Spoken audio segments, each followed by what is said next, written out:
Back in February of this year, a U.S. Air Force F-22 Raptor shot down a Chinese surveillance balloon off the coast of South Carolina, and almost immediately after this intercept, people on the internet started complaining about the cost of the weapon used.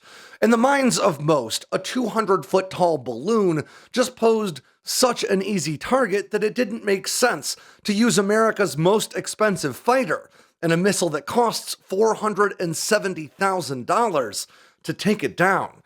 Now, at the time, we discussed how the F-22 and the AIM-9X that it used were actually the best tools for the job. The F-22 launched that AIM-9X at an altitude of 58,000 feet at a target flying at 65,000 feet.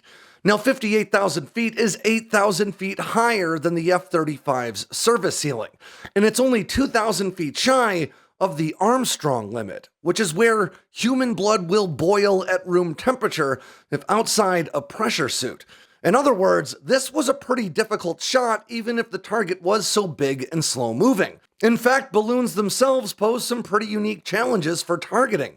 They tend not to reflect radar waves, and as a result, radar-guided weapons and radar systems tend not to get a good bead on them. And while you might imagine that a solar-powered balloon doesn't produce much of a heat signature, the AIM-9X's advanced optical sensors don't really chase heat signatures so much as they see in infrared, allowing it to discern between targets and hit right where it wanted to. But even if the AIM-9X wasn't the most logical and economic choice for this mission, people tend to think of these weapons like they're diamond rings that you spend $500,000 on and then leave on the shelf until World War III breaks out, when in reality, you should really think of them as $500,000 gallons of milk that you put in your refrigerator.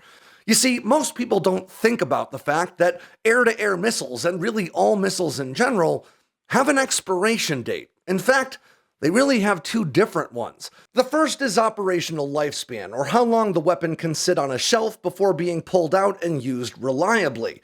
And for a long time, it was only 7 to 10 years, but with more modern weapons, it's often up to 20, though after 10 years, there are calculations made to determine how much less reliable missiles will tend to be after sitting for that long. Now, these timelines are usually dictated by how long the solid fuel rocket propellant and the batteries that power the missile's guidance systems can last.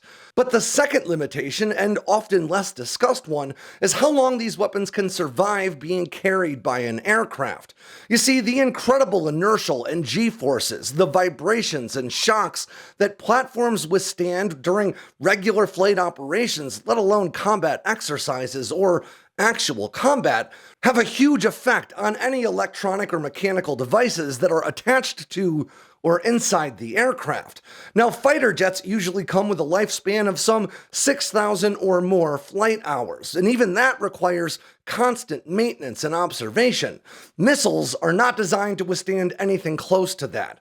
Older air-to-air weapons were often rated for 50 to 80 hours total in the air, and while the in-air lifespans for the AIM-9X and AMRAAM have not been disclosed, it's certainly not measured in the thousands of hours. In other words, every hour that one of these weapons is mounted on an aircraft and in the air is 1 hour closer toward having to decommission the weapon. In a very real way, air-to-air missiles are not investments. They are a use them or lose them scenario. If you leave it on the shelf for 10 plus years, you're going to decommission that weapon. If you leave it on an aircraft for a certain number of hours, you're going to decommission that weapon. It's not a diamond ring that may gain value over time. It's a gallon of milk that will go bad. So ultimately, it doesn't matter if we're talking about a high-altitude surveillance balloon or a Russian bomber packed full of nukes headed for New York City. Intercepting fighter pilots should use the best weapon for the job that is available to them, and they shouldn't be worried about how that might appear on a budget somewhere. Because at the end of the day, the cost of these missiles is incurred upon their purchase, not their use. And the minute they roll off an assembly line, a countdown has begun to their decommissioning. So the point I'm really trying to convey here is that a $470,000 missile versus a high-altitude balloon isn't really that bad a use of a missile, because ultimately it could have been launched at that balloon or could have waited a few more years and been launched at a trash can instead, but it would cost the same either way. Yeah.